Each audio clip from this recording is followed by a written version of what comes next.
merci beaucoup d'être avec nous pour ce webinaire SolidCam. Je serai donc en compagnie d'Hervé Philibien, responsable d'agence chez SolidCam, pour animer cette présentation. Bonjour à tous. Et donc, moi, je suis François Dumortier, donc ingénieur commercial chez Cadmes.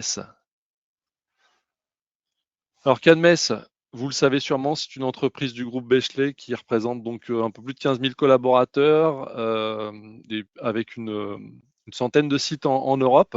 On est revendeur de matériel informatique, de logiciels, de cybersécurité, d'infrastructures informatiques au sens large. Et donc, Cadmes est focus sur les activités liées à Dassault Systèmes et notamment SolidWorks. Donc, on est là pour vous accompagner donc, dans vos projets de CAO, de PLM et bien entendu de FAO, aussi bien en Allemagne, en Autriche, en Belgique, en France, en Italie, etc.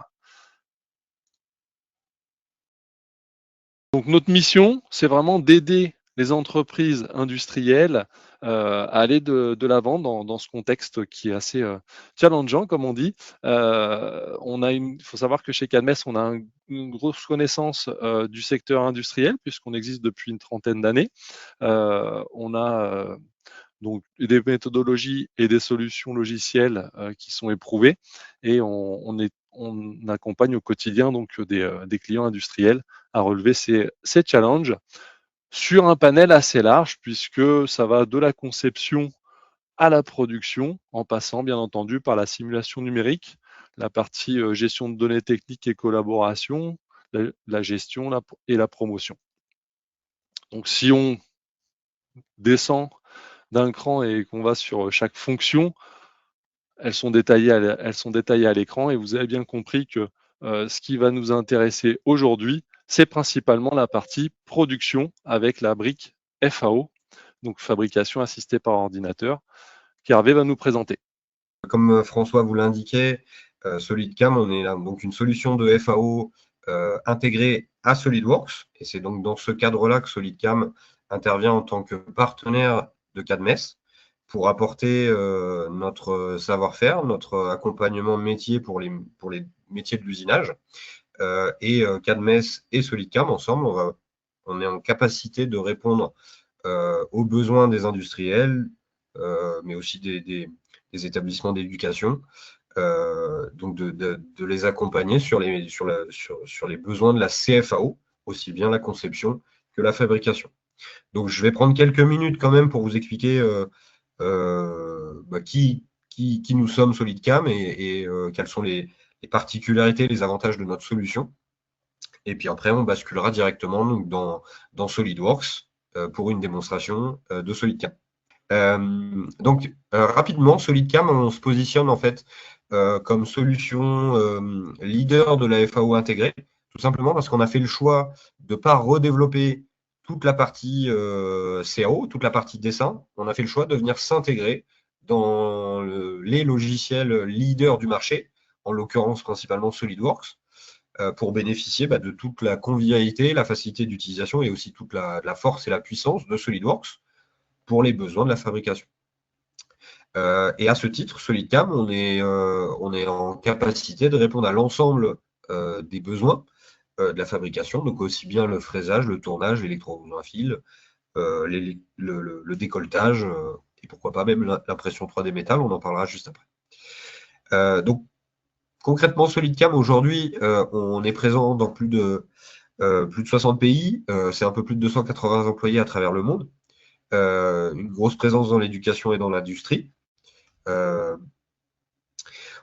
SolidCam existe depuis 2002, date de son intégration dans SolidWorks, et au fil des années, s'est implanté en France, en Allemagne, a reçu également ce qu'on appelle la certification Gold Product, on en reparlera un petit peu. Et puis SolidCam, en tant que leader de la FAO intégrée, on a aussi développé, même si aujourd'hui on se rencontre pour l'intégration dans SolidWorks, des intégrations avec d'autres systèmes de CAO. Et puis on a renforcé en fait les applications auxquelles on répond. Historiquement, c'était quand même beaucoup le fraisage, puis le tournage fraisage, puis le décolletage, puis la fabrication additive, etc., etc. Donc voilà un petit peu les étapes marquantes du développement de SolidCam. Aujourd'hui, je représente donc l'entreprise SolidCam France. On dispose de notre siège social en région parisienne, en Rhône-Alpes. Euh, on a également une agence sur l'Est et sur le Sud-Ouest. Et donc, c'est SolidCam France qui couvre les territoires francophones, en l'occurrence la Belgique également, mais la Suisse romande, le Benelux, le Maghreb également. Et on a nos confrères alémaniques, germanophones, et également en Italie ou au Royaume-Uni, qui vont pouvoir également répondre aux besoins locaux de chaque industriel. Donc aujourd'hui, voilà, c'est SolidCam France qui fait cette présentation, qui pourrait être amené demain à vous accompagner également, peu importe que vous vous trouviez au Benelux ou en France ou en Suisse romande ou au Maghreb. Voilà. Euh, Au-delà de l'aspect logiciel, dont on va voir un petit peu la démonstration juste après, ce qui est important en fait avec un logiciel de FAO, c'est également l'accompagnement, puisque derrière un logiciel de FAO, ça sert quand même à produire. Donc il y a un lien avec les machines d'usinage qui est très important.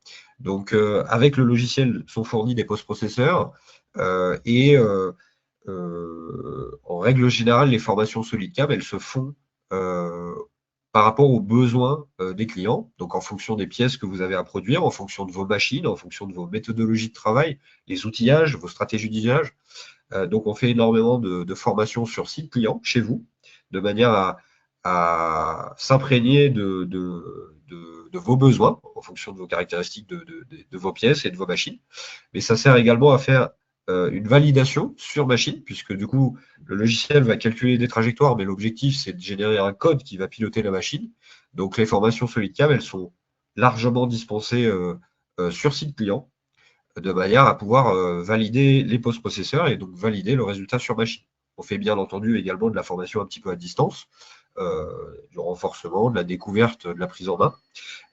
Et puis, après cette formation et être équipé d'un logiciel comme SolidCam, il faut bien sûr être accompagné via de l'assistance. Et donc, SolidCam est au travers de la prise en main à distance, un webinar comme on est en train de le faire, on accompagne également nos clients en après-vente. Aujourd'hui, SolidCam, on est présent dans tous les domaines dans lesquels on peut retrouver de l'usinage, donc aussi bien l'aéronautique, le spatial, le militaire, le bois. Donc on couvre vraiment toutes les applications dans lesquelles on peut retrouver de l'usinage. Et on a vraiment un large panel de clients, aussi bien des grands groupes que des TPE, des PME. On s'adapte un petit peu à l'interlocuteur qu'on a en face de nous. SolidCam, on fonctionne et on est capable de piloter un petit peu tout type de machine. Pour autant, on dispose de nos propres centres technologiques, notamment en Allemagne, au Royaume-Uni, au Japon, aux États-Unis, avec nos propres machines. Typiquement, en Allemagne, on va avoir une machine de chez Okuba, une machine de chez Hermley, une NTX de chez DMG Mori. Au Royaume-Uni, également une machine de décolletage Star, et également du Citizen en Allemagne. L'intérêt d'avoir nos propres machines, c'est de pouvoir valider les développements, nos dernières innovations en termes de stratégie d'usinage sur nos propres moyens de production, et également de développer des relations avec les fabricants de machines, les fabricants d'outils, pour vraiment maintenir notre logiciel de CFAO à la pointe de la technologie et suivre les innovations qui viennent des fabricants de machines et des carburants. Toutefois, on collabore à l'échelle internationale vraiment avec l'ensemble des fabricants. Alors cette liste-là que vous voyez, elle est loin d'être exhaustive. On collabore vraiment avec l'ensemble des fabricants de machines-outils, de contrôleurs numériques et d'outils coupants. Après, il va y avoir des relations qui sont plus ou moins fortes en fonction des pays pour des raisons historiques, humaines. Mais l'intérêt de SolidCam, c'est que ce réseau international, en fait, on a une mise en commun des post-processeurs. Donc, typiquement, si SolidCam France a un rôle prédominant, par exemple, dans la relation avec Tordos et dans le développement des post-processeurs Tordos. Nos confrères en Allemagne, eux, vont peut-être développer davantage de post-processeurs avec Citizen. L'intérêt, c'est qu'à la fin, vous, en tant que client potentiel de SolidCam, peu importe les machines que vous possédez ou que vous allez acquérir dans le futur, ce qui est important, c'est que SolidCap soit en mesure d'y répondre. Et donc, on va pouvoir, nous, SolidCap France, récupérer les post-processeurs existants qui sont déjà développés par nos confrères à l'international et les adapter aux besoins de nos clients francophones. Et c'est ce qui fait notre force, SolidCap, d'être en capacité de pouvoir piloter toutes les machines qui se présentent à nous. La solution SolidCam, concrètement, donc je vous le disais en introduction, on est intégré à SolidWorks depuis 2002 et depuis 2003, on reçoit la certification Gold Product par Dassault Systèmes. Alors cette certification Gold Product, c'est le plus haut niveau de certification décerné par Dassault Systèmes à ses partenaires. Donc c'est pour vous, en tant que client, un gage de qualité. Ça vous garantit une intégration et une interopérabilité parfaite entre SolidWorks et SolidCam. Et cette certification, donc aujourd'hui, elle nous est décernée depuis plus de 20 ans et elle est renouvelée chaque année. Donc c'est voilà tout un cahier des charges assez drastique à respecter. Et voilà, aujourd'hui, donc ça démontre aussi notre volonté SolidCam de ne pas juste faire de la FAO, mais de faire de la CFAO intégrée avec les avantages que ça représente et dont on est convaincu et qui sont notre cœur de bataille. Donc ces intérêts, justement, c'est d'abord de bénéficier d'un environnement unique. Donc l'intérêt, c'est que vous allez dans un seul et même environnement de travail, dans l'environnement SolidWorks que vous connaissez déjà, pouvoir aussi bien faire la conception que la programmation de l'usinage. Donc ça facilite la prise en main de notre solution, puisque en quelque part, vous êtes déjà, vous connaissez déjà l'interface de SolidCam, puisque c'est celui de SolidWorks. Donc la prise en main, la découverte et l'utilisation au quotidien, elles s'en retrouvent facilitées. L'autre intérêt, c'est de travailler directement sur les fichiers natifs SolidWorks. Donc, on va pouvoir travailler aussi bien sur le format pièce que assemblage.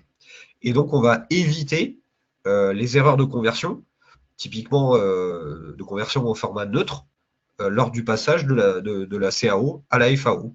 Ça, c'est un peu le schéma classique. Avec une CFAO intégrée SolidWorks plus SolidCam, on va conserver les fichiers natifs SolidWorks et éviter cette conversion, cette perte qui bien souvent génère des pertes de données.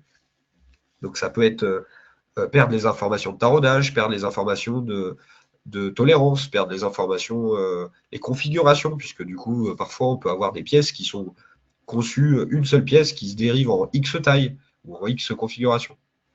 Toutes ces informations-là qui sont contenues dans le fichier SolidWorks, puisque SolidCam exploite le fichier SolidWorks natif, on va y avoir accès, on va pouvoir les exploiter lors de la programmation d'usinage. Et vous l'avez bien compris, l'intérêt, c'est de rester dans un seul et même environnement de travail et donc de ne pas avoir de logiciels à appréhender et de faire des allers-retours entre les deux. L'autre intérêt, c'est ce qu'on appelle l'associativité. Alors concrètement, l'associativité, c'est en fait simplement qu'une fois qu'on a programmé notre opération d'usinage, s'il y a une modification au niveau de la CAO qui est effectuée, nos trajectoires d'outils vont pouvoir se mettre à jour automatiquement par rapport à la modification du 3D. Donc typiquement, il y a un changement dimensionnel ou géométrique, mes trajectoires d'outils vont pouvoir se mettre à jour. Je n'ai pas besoin de reprogrammer mon projet d'usinage. Également SolidCam, puisqu'on travaille sur les fichiers natifs SolidWorks, on s'intègre complètement également dans le PDM et le PLM, que ce soit le PDM de SolidWorks ou la 3D Experience.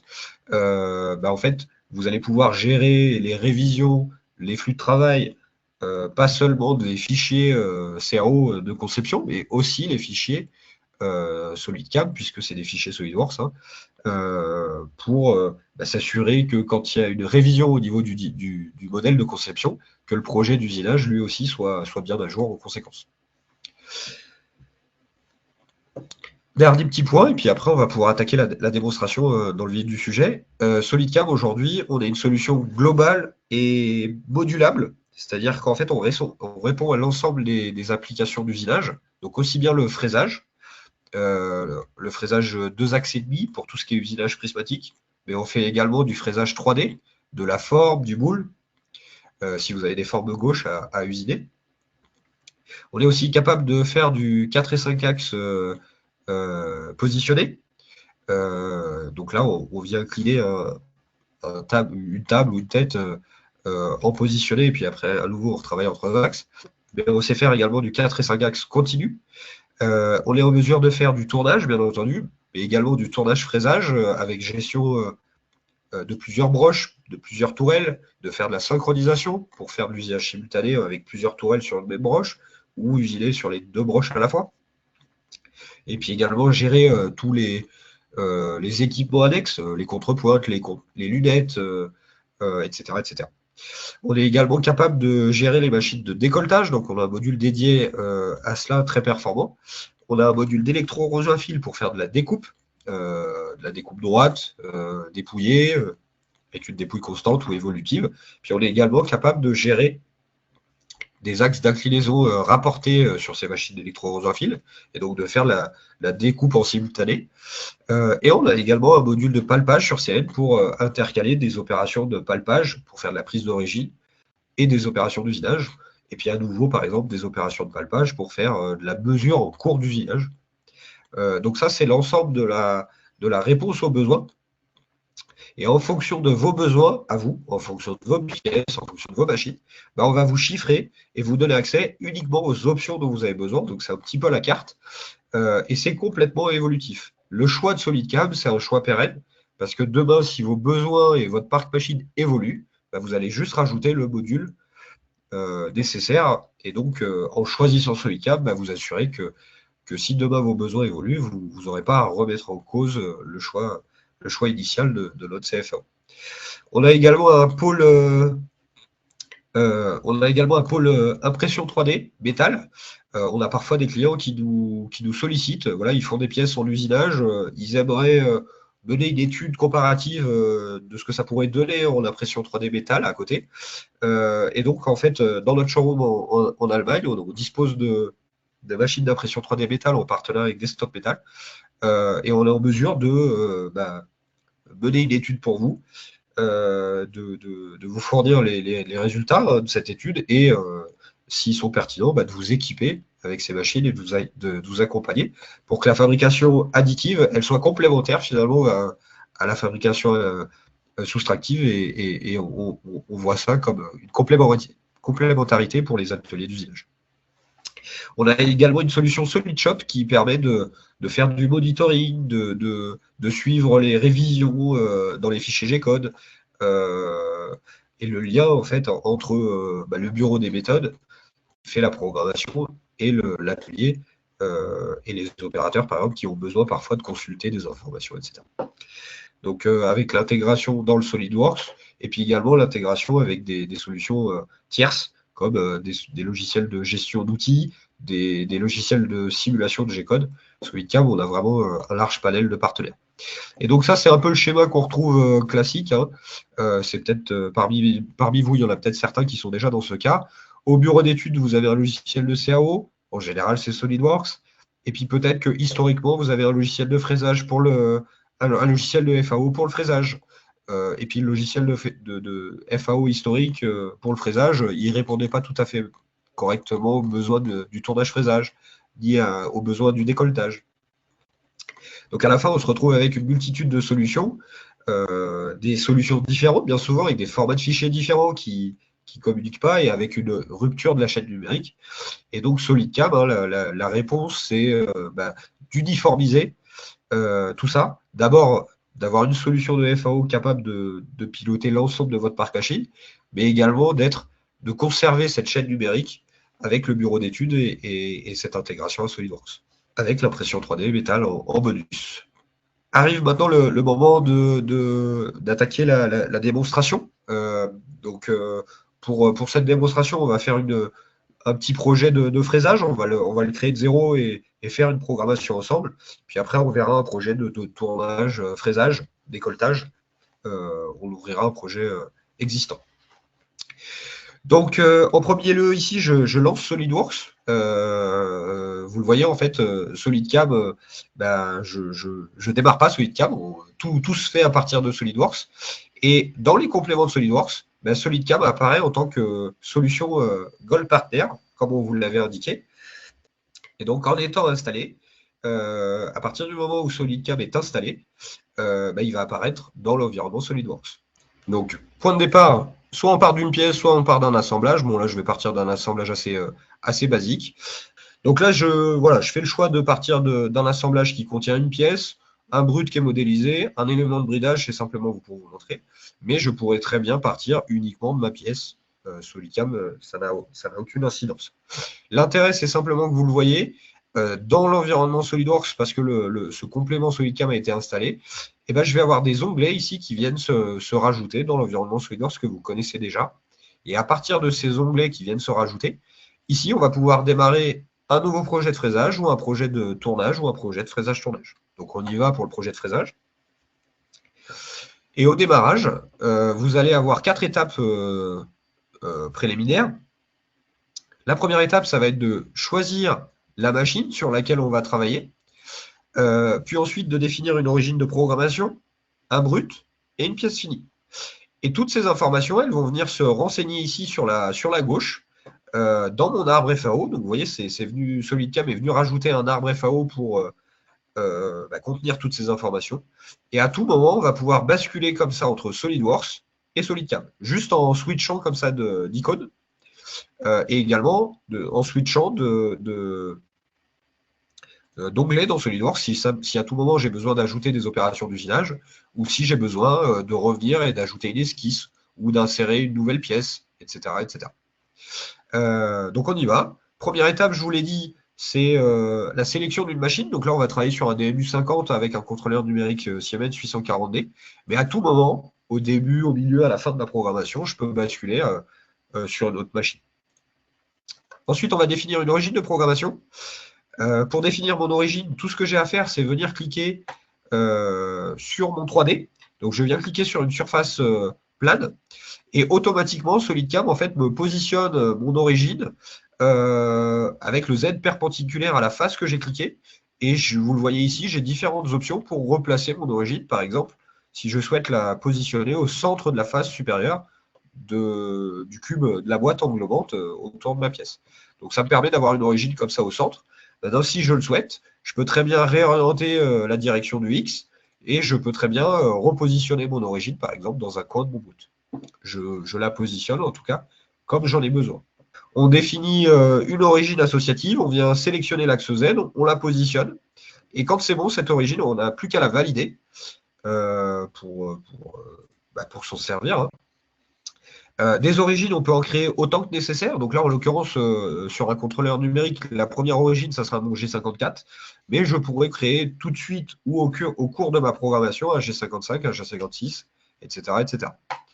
Pour l'instant, j'ai besoin que d'une seule origine, donc je valide et on ne va pas plus loin, on continue. Je vais définir ensuite une pièce finie. Donc tout ce que j'ai à faire, c'est cliquer sur le 3D pour dire ça, c'est ma pièce finie, c'est ce que je vais obtenir en fin d'usinage. Je vais faire la même chose pour le brut. Donc ici, SolidCam m'offre plusieurs options pour définir un brut. Vous le voyez ici, j'ai la possibilité de définir un brut prismatique englobant, un brut cylindrique englobant ou définir mon brut à partir d'un modèle 3D. Donc là, en l'occurrence, comme j'ai un brut qui est déjà dessiné, puisque je l'ai inséré dans SolidWorks, dans l'assemblage, je vais pouvoir simplement aller cliquer dessus pour dire ça, c'est mon brut de départ. Et voilà mes 4 étapes préliminaires. La machine, l'origine, la pièce brute, la pièce fine. À partir de là, on peut enregistrer. Et donc, ces informations, je les récupère, comme je vous le disais, dans mon arbre ici. Et à partir de là, on va pouvoir créer des opérations d'usinage. Donc, toutes mes opérations d'usinage, elles vont se greffer les unes après les autres ici dans mon arbre. Et je vais avoir ma gamme d'usinage qui va se construire au fur et à mesure. Alors, on parle beaucoup d'IA. En ce moment, c'est un petit peu la thématique récurrente. Sachez que dans la dernière version de SolidCam 2025 SP4, SolidCam intègre CloudNC, qui est un module justement IA pour la fabrication. Et l'objectif de ce module CloudNC, c'est de vous proposer une gamme en automatique en fonction d'une analyse sur la pièce. Donc ça, aujourd'hui, si vous faites des pièces relativement simples et récurrentes, ça peut avoir un intérêt. Après, dès qu'on passe à des pièces un petit peu techniques, de toute façon, il est nécessaire, hein, c'est important que vous ayez la main sur votre gamme d'usinage pour refléter vos outillages, vos éléments de bridage, vos spécificités. Et donc, c'est vous qui allez pouvoir guider et appliquer la gamme d'usinage telle que vous en avez besoin. Ce n'est pas le logiciel qui vous impose quelque chose, c'est vous qui transmettez dans le logiciel comment vous voulez usiner la pièce. Voilà.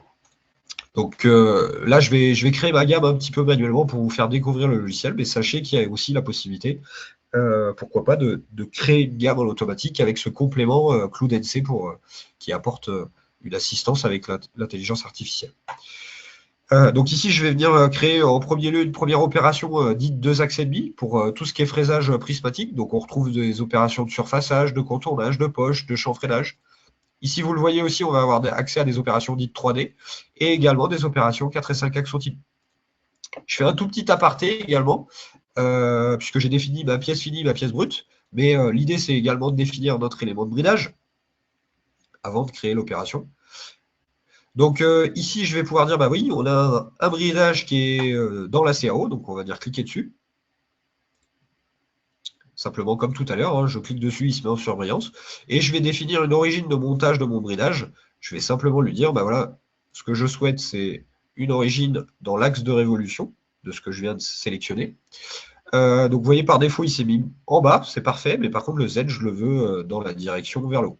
Et je vais peut-être tourner un coup autour de Z pour réaligner le X et le Y. Allez, parfait. Donc vous voyez, en définissant mon élément de bridage, bah, automatiquement, ça va me permettre, parce que je suis sur ici une DMG Mori DMU50, de voir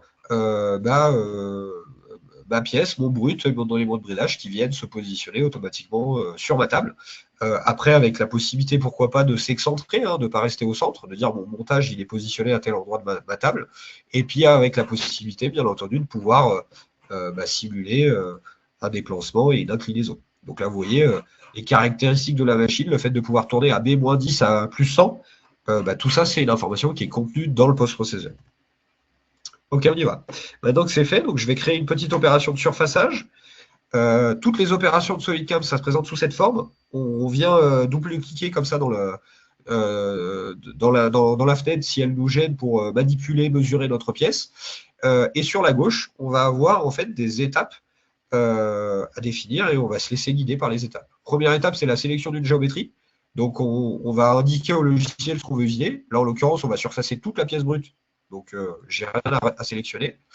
On va aller chercher un outil. Donc, automatiquement, je vais pouvoir définir une fraise à surfacer. Et puis, on a aussi la possibilité, assez facilement, de venir chercher des porte-outils. Par exemple, je vais prendre alors, c'est peut-être pas voilà, le porte-outil le plus approprié pour mon tourteau, mais voilà, c'est juste pour vous montrer. À partir de votre bibliothèque, on vient glisser comme ça et assembler un outil dans un porte-outil. Je le sélectionne et automatiquement, dans mes niveaux, je vais pouvoir lui dire, voilà, on commence à usiner de tel plan supérieur jusqu'à telle profondeur. On prend des passes de, allez, mettons 5 dixièmes. Et vous voyez, à chaque fois que je passe ma souris ici dans un paramètre, j'ai la possibilité d'avoir une petite illustration qui m'indique ce que je suis en train de définir. Donc, c'est assez convivial, assez intuitif. Et vous allez vraiment renseigner en fait tous les paramètres d'usinage. Est-ce que combien je prends latéralement? Est-ce que je laisse une petite surépaisseur pour faire une passe de finition avec le même outil? Et puis quand c'est bon, on va simuler. Et donc ici, vous voyez, mon opération, elle apparaît dans mon arbre. Et je vais avoir la possibilité donc de simuler, on va se mettre en 3D quand même, de simuler un peu ma trajectoire. Donc on plonge à l'extérieur et là on vient faire du hachurage avec des passes successives là, puisque j'avais défini un pas de 0,5. Et à la fin de mon surfaçage, je vais pouvoir appliquer un petit code couleur pour voir où est-ce que j'en suis. Partout où je suis vert, je suis à ma cote fini. Partout où j'ai du violet, il me reste plus que 2,5 mm de matière enlevée. Juste pour vous montrer, je retourne dans mon opération, je me mets avec par exemple une stratégie en spirale et une petite entrée circulaire. Je relance ma simulation. Et donc là, vous voyez, cette fois-ci, j'ai une trajectoire. Cette fois-ci, au lieu de faire du hachurage, je fais une trajectoire en spirale. L'intérêt, c'est d'avoir un contact beaucoup plus continu, d'éviter les chocs sur les plaquettes de l'outil à surfacer. Mais assez facilement, vous voyez, je peux changer un petit peu mes stratégies d'idée. Maintenant que c'est fait, je vais pouvoir venir créer une opération d'ébauche. On va venir faire l'épaulement ici. Et puis, vous le voyez, c'est quand même une forme 3D. Donc, on va venir ébaucher en 3D. Aussi bien l'extérieur que l'intérieur. Pour ce faire, je peux créer une opération de poche. mais ça ne va pas venir évider la forme 3D, hein, ça va simplement me faire une paroi droite. Alors on peut s'en servir pour l'extérieur ici, et on pourrait également carrément lancer une opération d'ébauche 3D pour venir faire des escaliers sur ma forme. Ce que je vais faire dans ce cas-là, c'est plutôt privilégier une stratégie dite trochoïdale. L'intérêt du trochoïdal, en fait, c'est de travailler sur toute la hauteur de coupe. Donc, juste pour vous montrer, ici, j'ai une opération, un module breveté qui s'appelle l'e-machining et qui va me permettre, en renseignant les caractéristiques de la machine comme ça, et de la matière. Donc, je vais dire, par exemple, là, je travaille dans un acier XC38, de déterminer automatiquement les conditions de coupe. Combien je prends en profondeur, combien je prends latéralement. Donc, c'est l'intérêt en fait de cette opération trochoïdale avec ce module breveté e-machining. Je viens chercher un outil. On va créer ici une fraise cylindrique. On va prendre une fraise diamètre 16. On va mettre une hauteur de coupe de 55 par exemple. Quelque chose comme ça. On va reprendre notre petit porte-outil. Je vais le copier.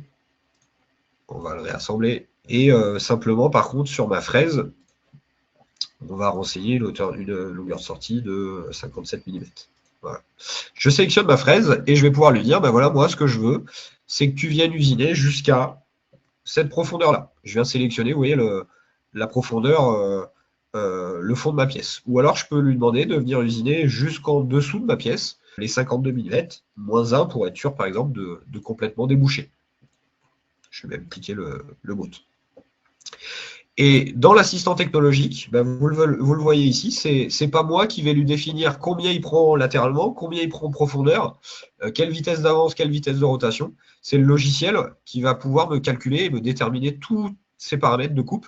Moi, tout ce que je vais renseigner, c'est une jauge d'agressivité en fonction de la rigidité de mon bridage. Est-ce que je suis dans de bonnes conditions de rigidité de par mon bridage, de par mon outil, de par mon porte-outil, et je vais pouvoir lui demander d'usiner de manière plus ou moins agressive en fonction de cette jauge d'agressivité.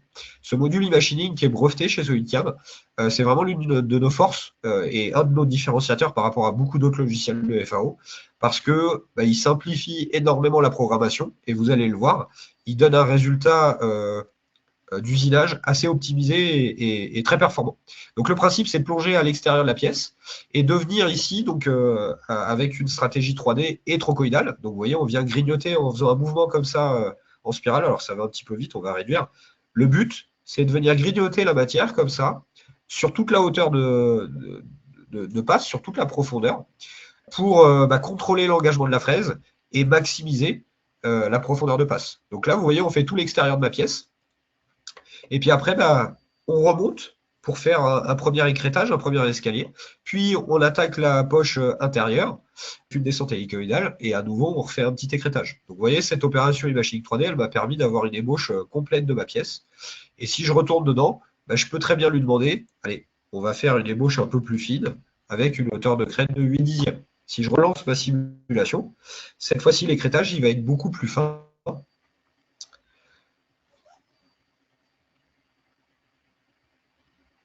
Et donc, je vais avoir une ébauche qui va être beaucoup plus fine pour mon opération de finition suivante.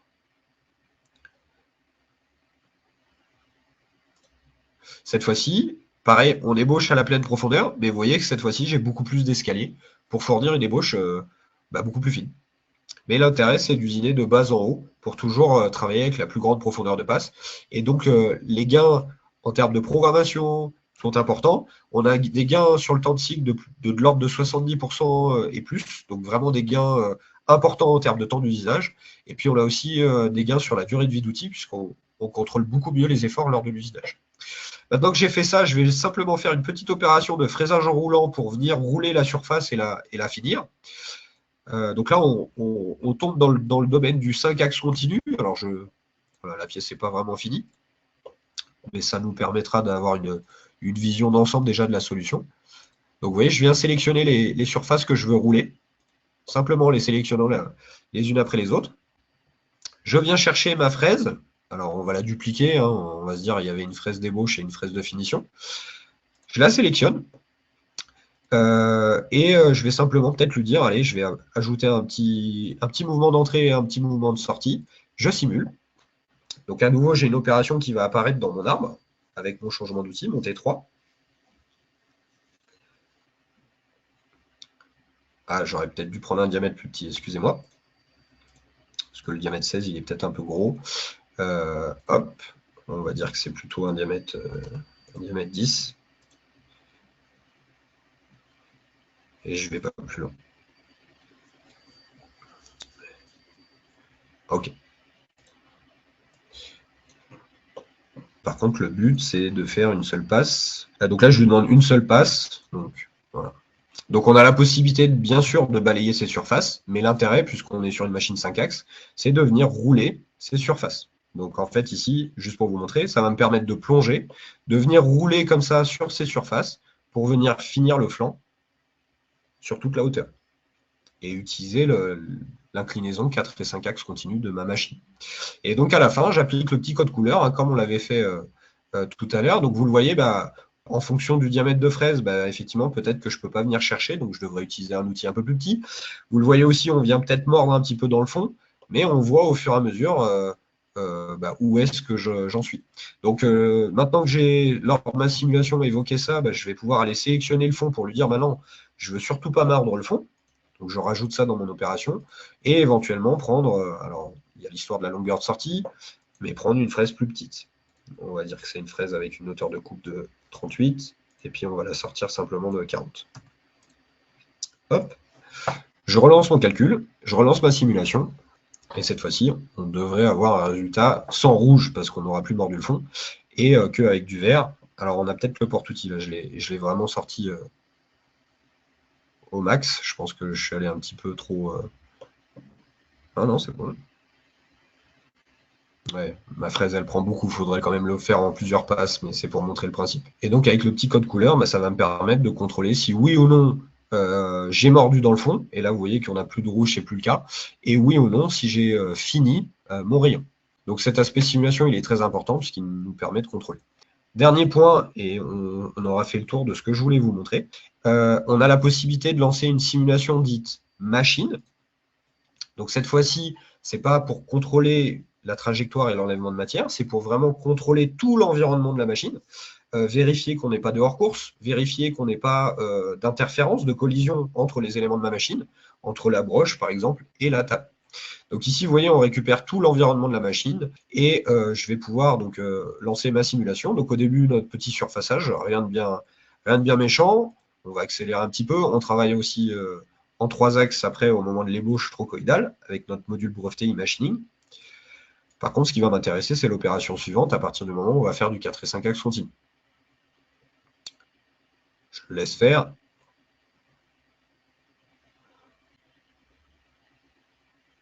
Il finit notre ébauche.